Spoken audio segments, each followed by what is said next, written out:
Hi again, everybody. Welcome to an all-new edition of No Holden Back. It's our hockey edition. Pleased to be joined by former Miami Redhawk and now member of the Tampa Bay Lightning, Blake Coleman. Blake, how are you, bud?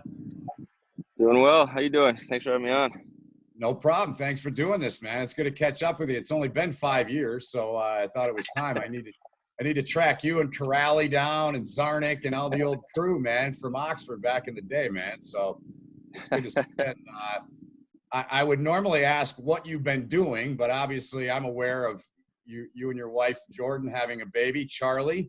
Congratulations. How's that going with the young daughter? Yeah, thanks a lot. It's been good. It's a different lifestyle. But we're loving it. I think the best way to put it is we've gone from living in days to living in 3-hour segments and making the most of it though. And she's passing the time here a little quicker, which is nice because I think we'd be going a little bit crazy right now. But it's nice to get this time. I think it might catch up to me if we end up going on a little playoff adventure here and maybe away for a little bit. So I'm trying to enjoy it while I can. Yeah, I mean, one of those. I think, and you tell me your opinion, but I think I know where you'll be with this. But there are many things that are blessings in disguise throughout this, and certainly having a child would be at the top of the list, man. Mine's a 19-year-old, soon to be sophomore, so that's got to be one of many things I would think for you in this time, right? Yeah, no, it's been great. She's it's fun watching her grow, man. She's already getting bigger and starting to get a little personality, and obviously it's our first, so everything's new to us, and we're enjoying it. And and we talked a little before we got on, but we made the drive down to Texas because our families were going crazy not being around her, and so we got her around family now, and that's good, man. Getting to spend time. Yeah, sorry about that. It's good. So what I like to do on these is kind of, take a little retrospective. And obviously for you had something else happen before we really get into that. And feel free. It's live. Don't worry. Just move around, whatever you got to do, bud. It's all good, man. So you get traded for the first time in your career. Walk us through that and what that process was like and what it means to you now and your family to have a new fresh start in Tampa. Yeah, it's a crazy experience. I know obviously sports are a different world where you're not guaranteed to be where you are. I guess nowhere really is, but there's a lot of uncertainty. And fortunately, I actually had the experience of being traded in juniors. So I've actually had a little bit of experience with it. Both times were big surprises and big changes to my life, but worked out for the best the first time. So I'm expecting nothing different here. And it was one of those things where we weren't doing very well in Jersey, and we had a lot of pieces that we thought we were going to have a solid team this year, and it just it didn't work out for us. And fortunately, I was able to have some individual success in the down year, and really wasn't a lot of trade speculation around me. There were a lot of guys on our team that were getting a lot of rumors and looking to be moved, and it was kind of my understanding and my feeling that we were staying put. We had a pretty good setup there, and obviously we had the baby on the way, and she was 2 weeks out from giving birth when the trade went down. And but it was one of those things where if the price is right, they're going to pull the trigger, and they got a really good offer from Tampa. And the story itself's pretty wild, though. We had our father's trip. I hope it's not too windy out here, but we had our father's trip. My dad was in town. Oh, really? Yeah, so we had a home game. All the dads were going to go up in the suite, watch the game, and then we were going to go to St. Louis for a road game. Dads hop on the plane and come with you and go through the whole experience. So that was his first chance at a dad's trip. And of course, right when I walked in the rink for the first game with him, the GM's sitting there waiting on me and kind of gives me the old finger wag, and just never a normal or good thing. So I kind of walked around the corner, and he just kind of explained that something was in the works. And at this point of the day, though, he had no idea, one, if I was actually going to be traded or where. So at this point, he just kind of said, we've got some really good offers. I think it's going to be to a contender in the East. You can thank me later. And when you invite me to your cup party, but for now, I want you to go home and because the team had a game to play. So I just turned around, walked right out the door and went home. And for about 7 hours, it was just pure Twitter speculation of where me and my wife were going. And we heard all kinds of, boys are texting me, congrats on going to Boston. And, that fell through about 30 minutes later. And it was congrats, a reporter came out saying they're going to Colorado. So we were packing up, ready to go to Colorado. And then that fell through. And then, eventually the official call came in that we were traded to Tampa. And thankfully for me, that's somewhere my wife could get on board with. And we just made the quick decision to get her down there any way possible so we could have our daughter there and be together. Because obviously,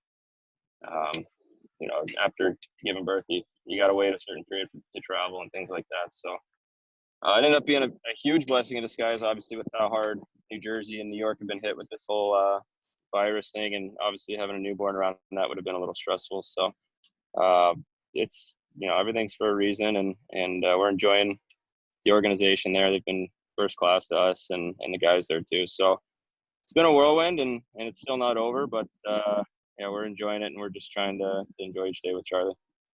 That's awesome. Great story. Thanks for sharing that. And that's terrific. By the way, you frame up a hell of a shot, man. That's a great background you got behind you there, brother.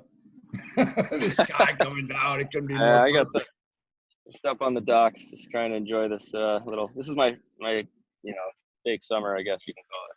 Right, because no one has any clue, as to when you guys are going to play again, and I'm not going to speculate, and I don't expect you to do that either. So, it'll happen when it happens, and all of us as hockey fans, obviously yourself and your teammates included, are hoping that sooner than later, but we know it's a process is the world we're living in now. So, John Cooper's a guy that you have a little bit of familiarity, I learned, doing a little research last night. I know you fairly well, but it's been a few years.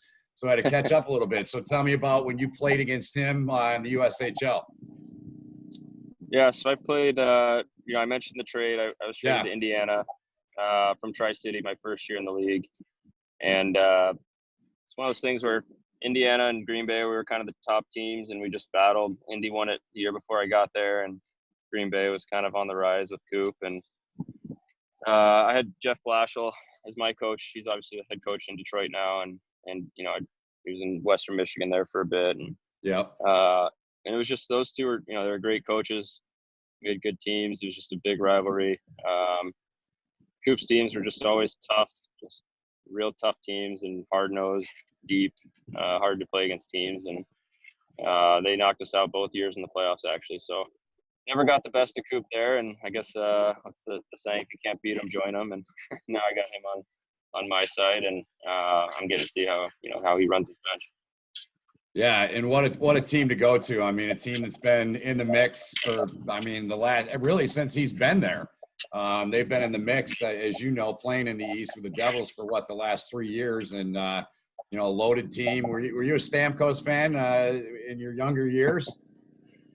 Yeah, I've always loved Stammer. He's obviously a first, world-class player, and watching him and Cooch and Eddie, these guys, especially on the power play, it's there's some pretty fun guys to watch, and it kind of drops your jaw even on the bench there. So it's fun to be a part of. They obviously it doesn't stop there. They got some crazy depth on that team, and it's they run a tight ship, and it's fun to be a part of. And winning games is always fun. It's what you're in the business for.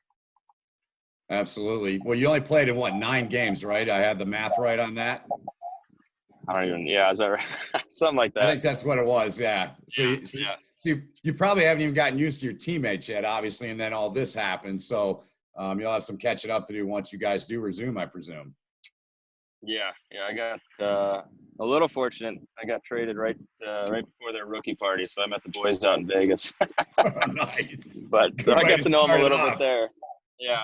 That's awesome, man. That's terrific. So when I say the team name, the Dallas Alliance, what do you remember about that team, man? I got a lot of good memories. That's where I spent most of my childhood. I spent 5 or 6 years playing for that team, that organization. We were great. We were one of the first teams to move up from AA to AAA in Texas, and We were always in the national championship tournament. When we were in Double A, we finished third, and then we moved up to the next tier and had some good contending teams. And a lot of good players. That's Stefan Nason that I played with in Jersey. We played together there. There's a handful of guys that have gone on to the next level, and I think they've changed their name and their organization a little bit since I was around 15 years ago. But Yeah. it was kind of one of the first up and coming teams here, and a lot of successful players came out of it, which was unheard of coming out of Texas at the time. Yeah, I remember when I first met you at Miami back 9 years ago. I want to say we're both getting old, man. But we talked a lot about that. And your first NHL goal came against Dallas. How sweet was that? Yeah, it was. It was even sweeter that it was 17 games in. It took me long enough, but that was cool. I actually trained with the Stars guys, their strength coach in the summers down here, and so I have a good relationship with their staff and a lot of their players. So that was a fun moment. Getting congratulated by guys like Jamie Benn and guys that are on the bench. It's a good feeling when you're first coming into the league and you're getting some applause from guys like that. But more so my family's back home watching. Every friend that I have that ever played with me is watching. That was probably the most text messages I've gotten in one day. Well, maybe until the trade and stuff like that. But at the time, it was really cool. It was a fun moment. I had some friends at the game. It ended up leading me to my now wife. We connected through that goal. We had some mutual friends that were there, and long story short, they posted a photo of us on the ice with the goal puck, and me and her connected over social media. And anyway, so it ended up having even more meaning to it. But anytime you can score against your hometown team, it's pretty special. That's pretty awesome, man. It's great to hear. And, obviously the 4 years that we dealt with each other and saw each other and all those things, always admired the way you played and the way you continue to play. Guys like you and Corrali, who I know you guys played together in junior hockey. And we need to get Sean on here. I'm going to reach out to him too and do a little Miami reunion in Zarnik too. But talk to me about that a little bit. Go back to you get traded, you're playing in Indiana. How did you ultimately decide Miami and Oxford, Ohio was where you wanted to go and further your career at the next level, Blake? Yeah, it was kind of weird how it went down. I was in a midget tournament. I played a year in Detroit for a team called Bell Tire, which a lot of people in the hockey world would know. But I played a year there under Kyle Krug, Torrey Krug's dad, and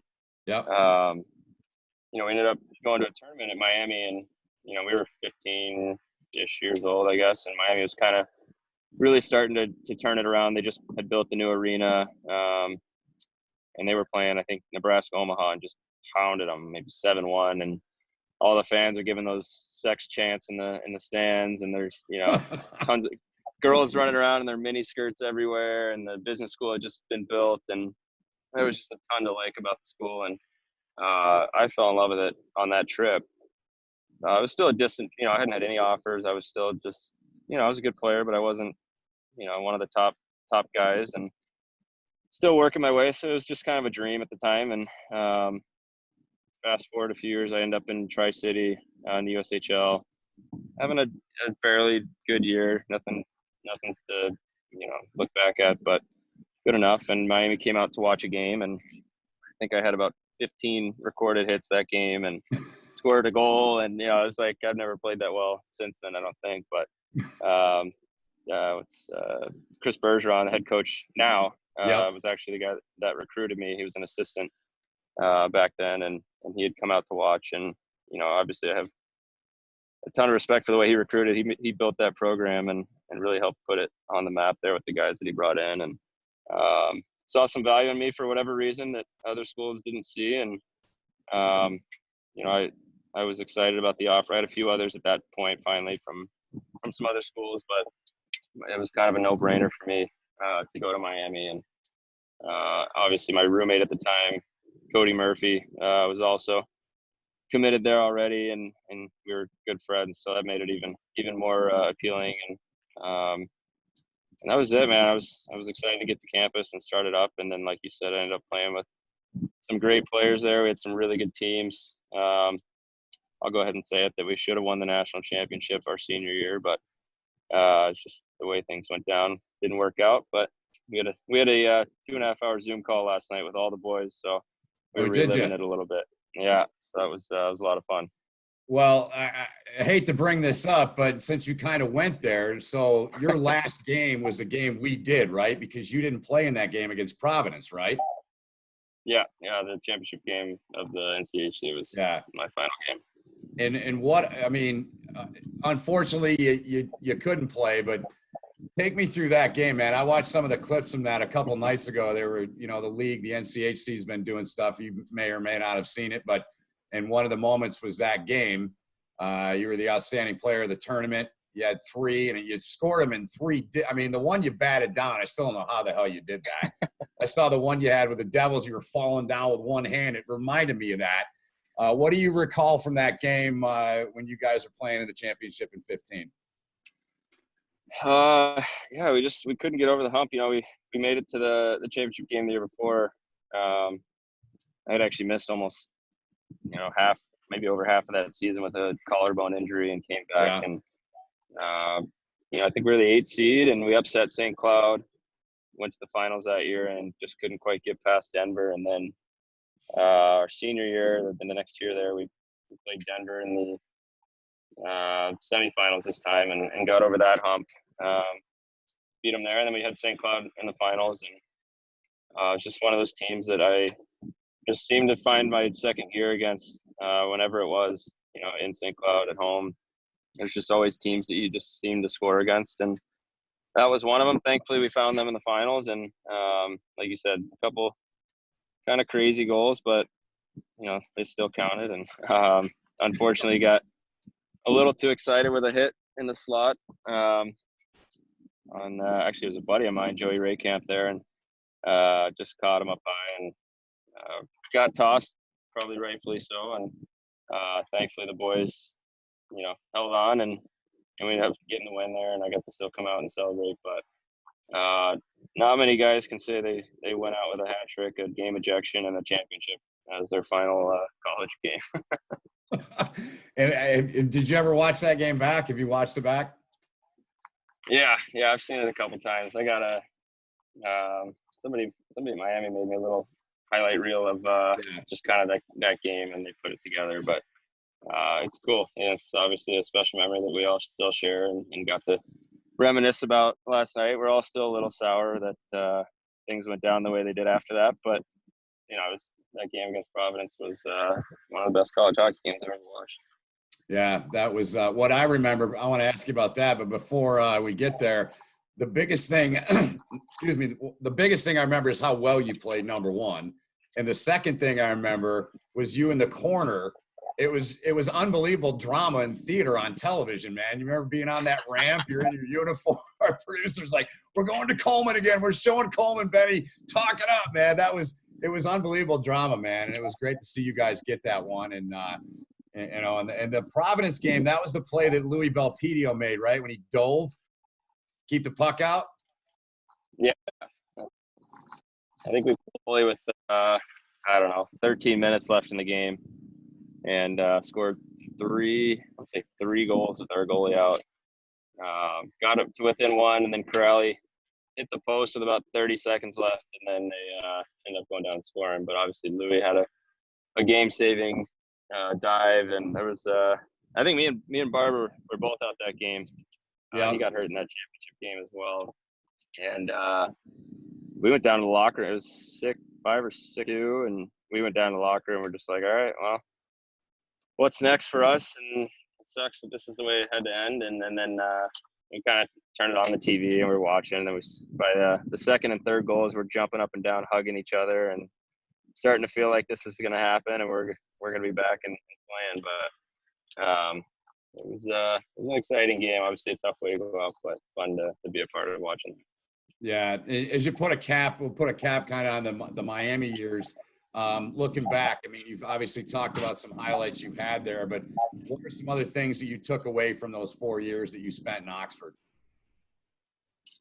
It's just special, man. College hockey's it's a different beast. You know, it's 2 games a week, and that's all you're looking forward to all week. So it's electric weekends, and the games are intense, and you know, the friendships and the bond you build from all of the extra training you have to put in because all the time you have is special. And whether it's going out with the boys till 2 a.m. and then getting up at 6 to go run laps around the track and just building bonds that way, or whether it's, you know, we did all sorts of different challenges and different things that sucked at the time, and everyone's bitching and moaning, and but it's looking back, it's what you remember. It's special. It's what makes you a team. And you know, in the pro levels, it's just hard to get that time because you're playing 82 games and training camps, and it's just a different thing. You know, you can't have your buddies in your class come and check out the game on Friday and Saturday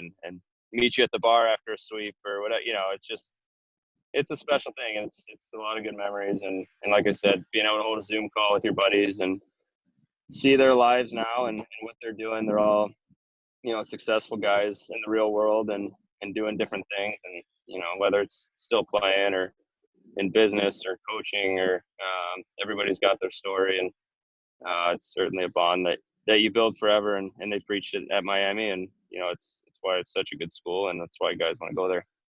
Yeah. So again, doing a little reading in the last couple days since you and I connected and we, you know, agreed to do this, I didn't know about the pickle juice, man. Did you ever tell us about that, or was that top secret when you were in college? I kept that under wraps for a long time, but unfortunately, I figured as much. Go ahead, tell us about that.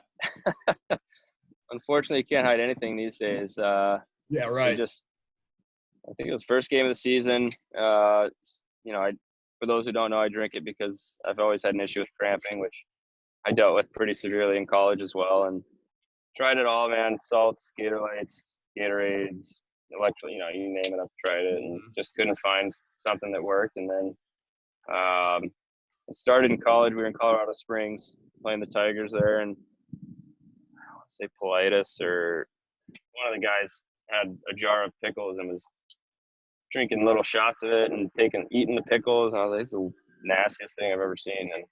And offered me a sip because they knew I had cramps, and I gave it a shot. Kind of just, you know, whatever, I'll try anything. And didn't have any issues that whole game, which is unheard of for me at altitude. And tried it again the following night, same thing. And that was it. That became my thing. So I would go to the store and buy jars of pickles before the game and just sip out of the jar and took it with me to the NHL. And then one game started cramping up a little bit and asked a trainer to go grab the jar and took a penalty right after I did that. And so sure enough, my line mate comes skating across center ice with a jar of, you know, 365 pickles, hands it to me in the box, and I just take a big swig out of it, and cameras went off like crazy, and, you know, it just blew up from there and became a viral story. And then after that, fans were bringing me jars of pickles and half-eaten pickles, and I mean, you name it, I had it. And that's when we kind of were just like, maybe we just create our own thing here and make it a family deal. My sister's did graphic design. She works in graphic design and did the whole thing. So she did the labels and all the designs, and we made it fun, and we kind of just use it as a way to bond as family and create our own business. And it's been more of a fun thing, but we've also found a way to spin it into a charitable thing as well, and bringing kids to games and getting to have that experience with them. So it's a goofy thing, but it's turned into a really good thing, and it's helped some people, and obviously we've had a lot of fun in the process. That's awesome, man. That was top secret because I don't think nobody knew that, obviously, and that's really cool to hear. Great what you're doing with the kids. What are the reactions of the kids? I mean, they're probably not. I mean, some might eat pickles, but what you get good reactions out of the kids when they try it, or what? Yeah, I think they're more about just we have the little characters that we created and the shirts and so they get kind of all wrapped up in that. And we had been bringing we started with the Boys and Girls Club the first year, and we'd bring the kids to the game, and they'd get to experience the game, come down, hang out with me afterwards, and sign some stuff up for them, and they'd wear their little Pickles Pals shirts, and it was a good experience for them. Most of them had never seen a hockey game in their lives, and by the time I was done, they were loving it and wanted to go try on some skates, and so that was a cool experience. We ended up pivoting this year to some kids that either had cancer or were really going through some tough things, and we were bringing them and their families, and this was all in Jersey before the trade there, but hopefully we can start it back up in Tampa. But we always had a good time with that, and we try to get 6 to 8 games a year and make it special and make it fun, and like I said, it was a goofy thing, but it turned out to be a little bit of a blessing.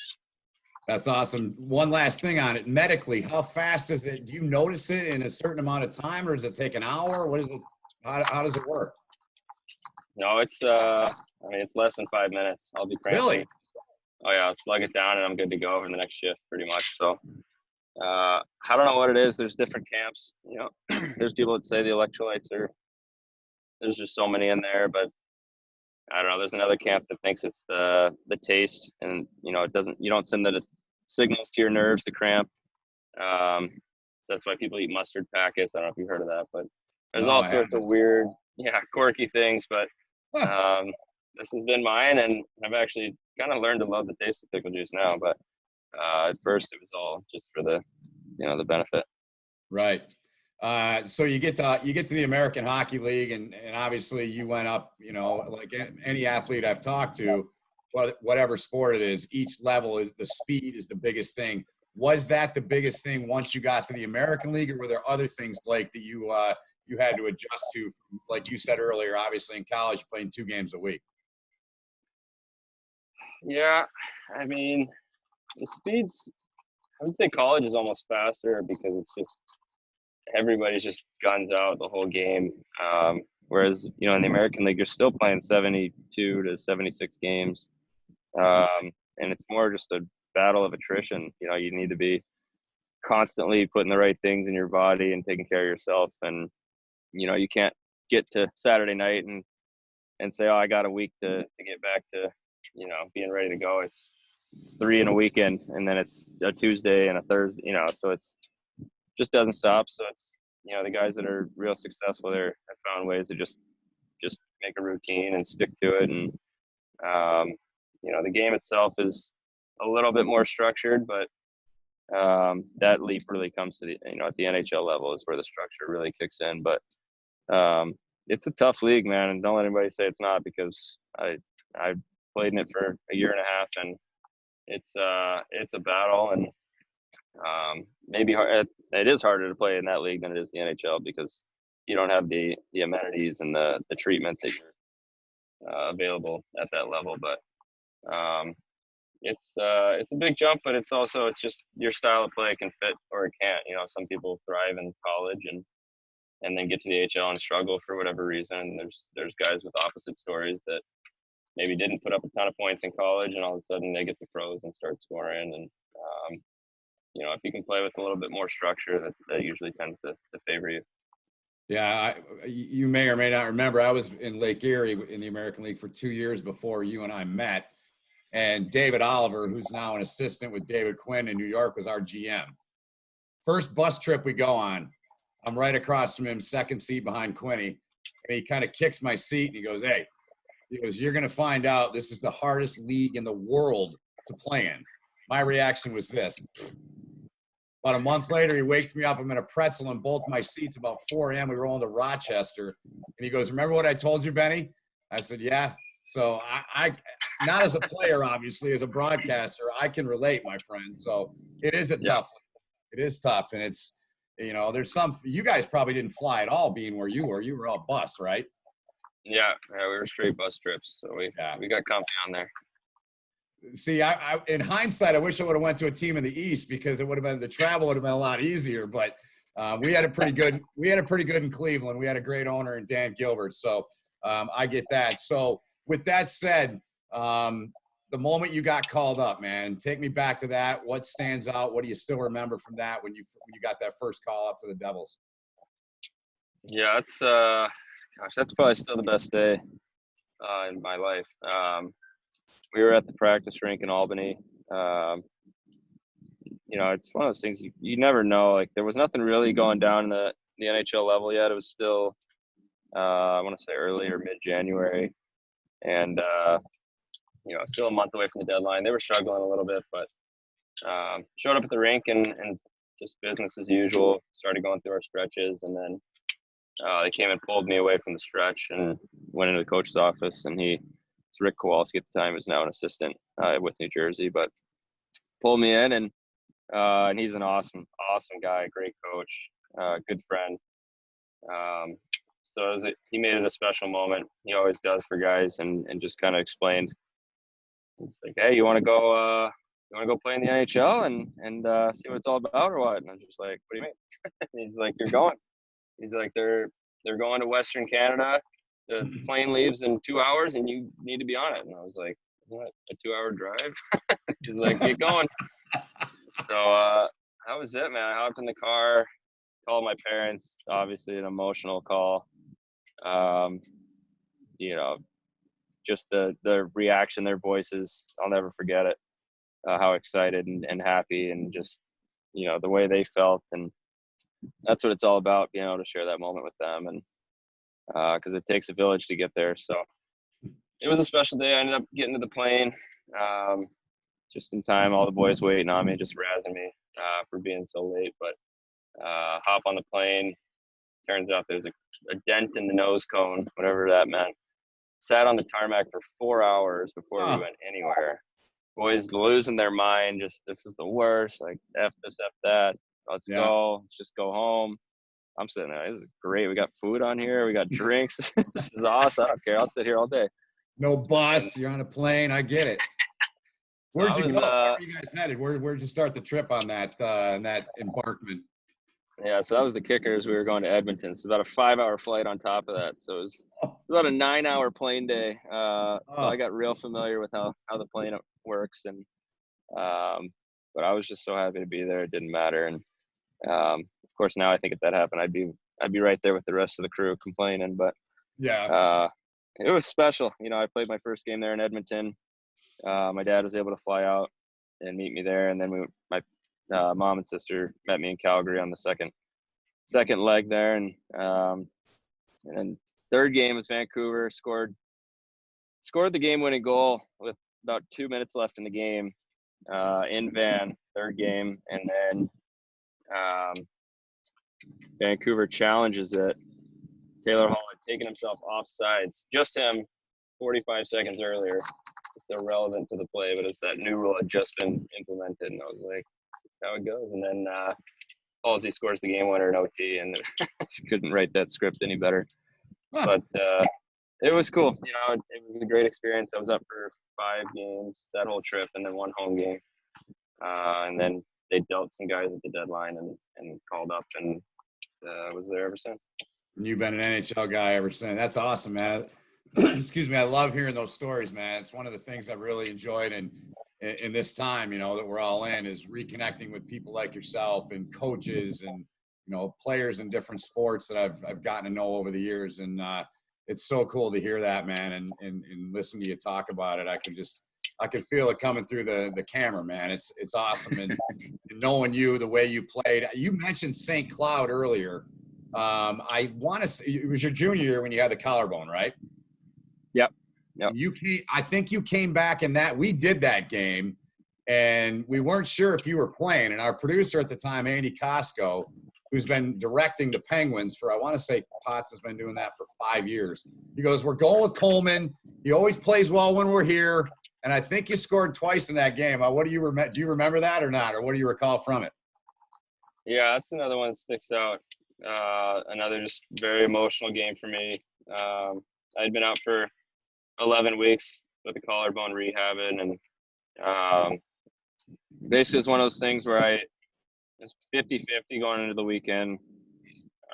Probably could have given it another week. We were in almost last place in the conference at that point, so there wasn't a whole lot to be coming back playing for. But that's just not really how my brain works and how I operate. So I wanted to be out there and compete. And and be back. I'd been working really hard to get back, so ultimately they left me the decision, and I wanted to play. So I remember coming back feeling, a little out of game shape, but scored a couple goals. The first one, a 2-on-1 that I still remember, and that feeling of coming back and scoring it's big time. And I remember how good I felt after that game. I sat in the cold tub for about 30 minutes, just reliving it in my head, and just happy to be back. And ultimately, I remember on Saturday it was the most miserable I've ever felt in the game. But we focus on Friday.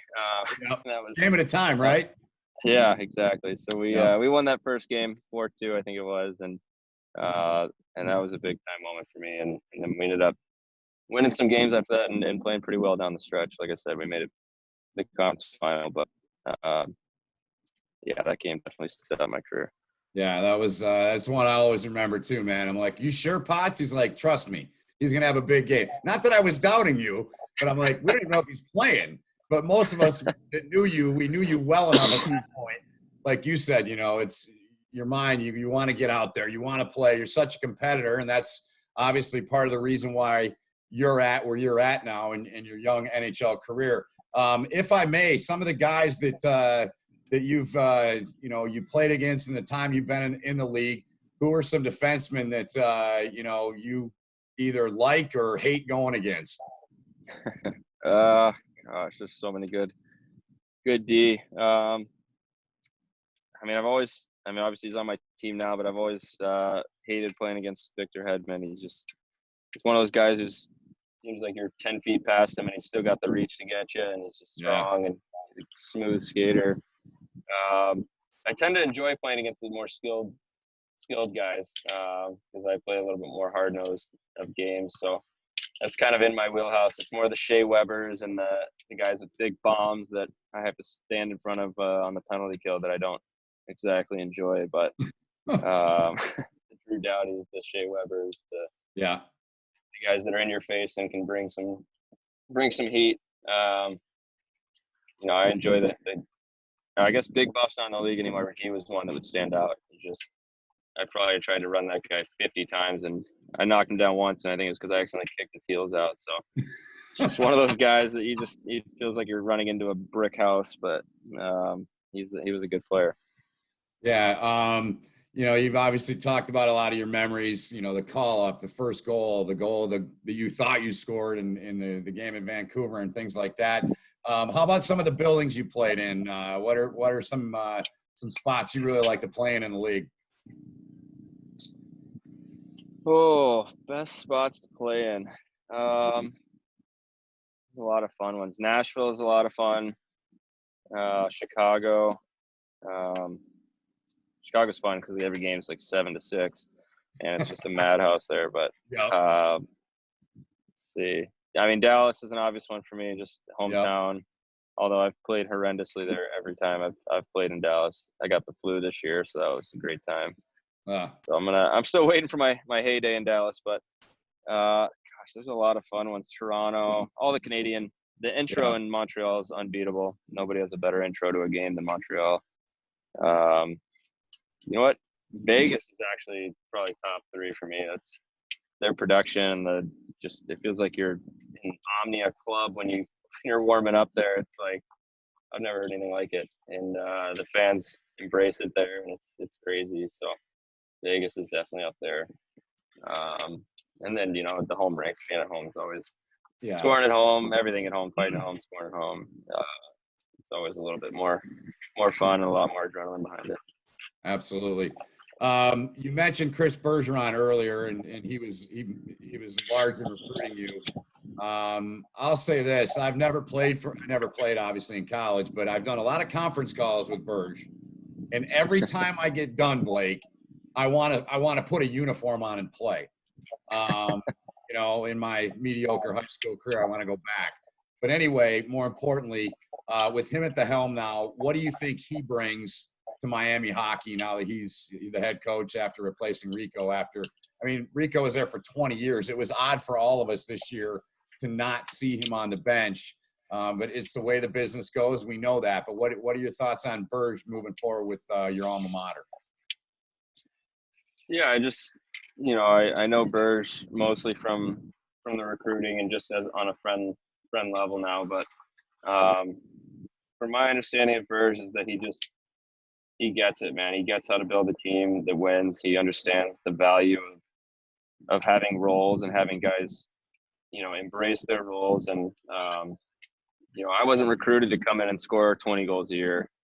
That was kind of it was a bonus that it ended up happening, but Right. I was there to play a hard game, be hard to play against, compete. He sees that fire in guys, the Cody Murphys, the just guys that are intangible guys that you can't replace. Everybody can go after the skilled guys. It's, that's not hard to do. I think it's finding those guys that make you a championship team that makes the difference. And I'm not sure how involved he is in the recruiting, but I'm sure he's got his say and the way that he wants his business run.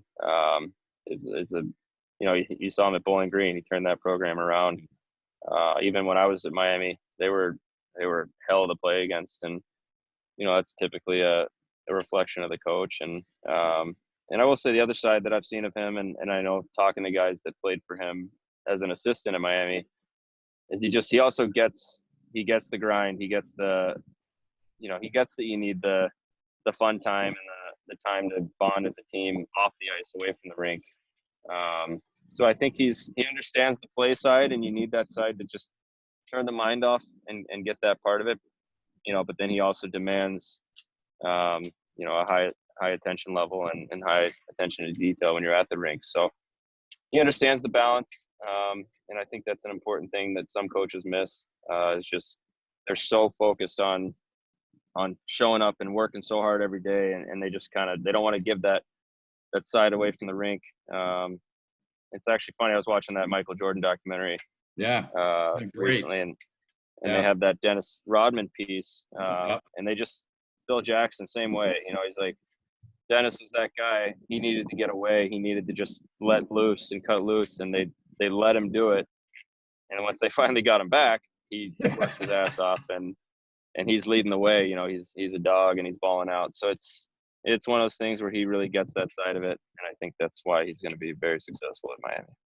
Yeah, I'm with you. I think that team and that program, excuse me, in a year or two they're going to be up at the top, competing in the top four of the NCHC, no doubt about it. You mentioned the Jordan thing. What else have you been able to watch? Obviously, you and your wife are raising an infant daughter. So, what are some good things you've watched during the times we've been in here, man?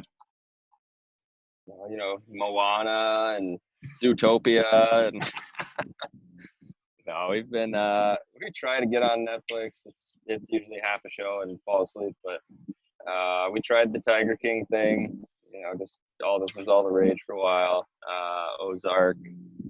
Gosh, we just really haven't watched a whole lot of TV. We've been so busy, but yeah, we'll get there. I made time for the Jordan doc. I throw it on as I'm falling asleep, just because I love stories like that and following how great people's careers took form. Yeah, I've my son and I have been doing each week. We've been doing a recap. Again, he's 19 or going to be 19 Monday, and it's interesting to hear a teenager. When all he's heard is LeBron's the greatest ever. LeBron's the great, and nothing against LeBron, but Michael Jordan to me is the greatest basketball player that ever lived. I don't know where you're at on that. It's hard. I think generations are hard to compare, but I remember watching MJ when I was really young, and he's all I heard about, and obviously the way he turned himself into a brand too, it sticks into your head. But I would love to see them, in their primes going head to head. I don't know enough about the game of basketball to make my opinion, but either way, they're both superheroes out there, and a ton of fun to watch. Yeah, well, Blake, can't thank you enough, man. It's great to see you. It's only been 5 years, and I'm really happy for you and your family, and congratulations again to you and your wife on the young baby and the daughter. And hope everything continues to go great for you. We'll be following your career, and go Lightning. Yeah, I appreciate it. Thanks for having me on. Stay safe. It's been good to talk to you. You too, Blake. That's Blake Coleman of the Tampa Bay Lightning joining us here on this episode of No Holding Back. Until next time, Ben Holden, we'll see you with an all-new edition. Take care.